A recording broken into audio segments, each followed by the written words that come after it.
4 na taon na naghihintay sa tamang tao na darating.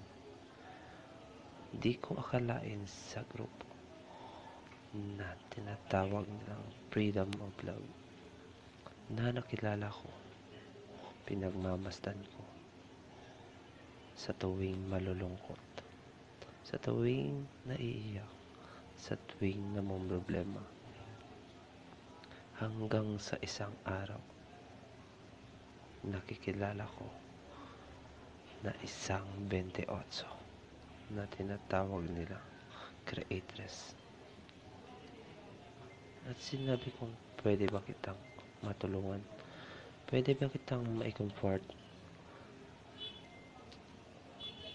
At sa naisip ko, sa araw-araw nating pag-uusap, ay may nabuong pagkakaunawaan. Closeness that ends the love. Love, love, love, love. Para sa akin, hindi ko alam kung yun din ang nararamdaman ko noon. Love, naging special ka. Love, naging kaibigan ka. Hanggang sa tuluyan na akong nahulog sa iyo.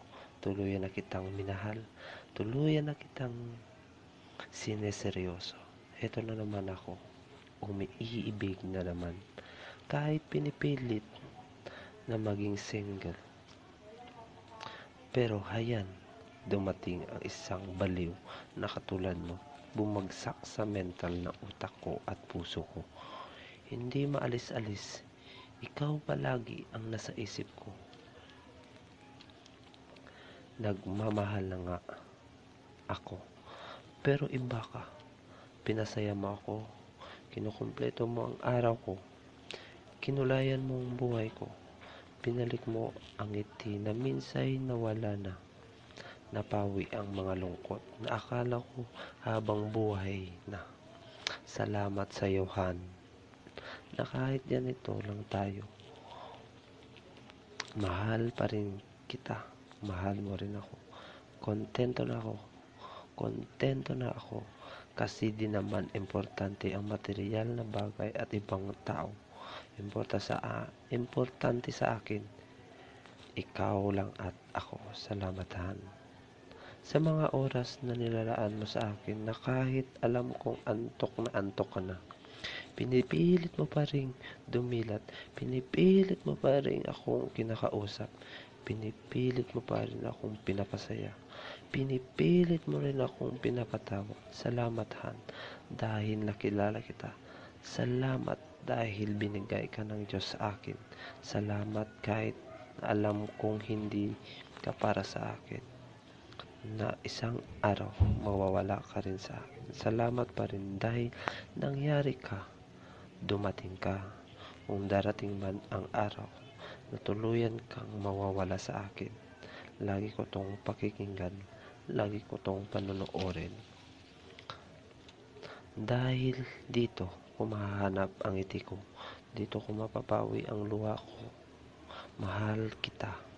Hindi ko alam kung hanggang kailan, na kahit mawala ka man, mahal pa rin kita. Na kahit iwasan mo man ako, mahal pa rin kita.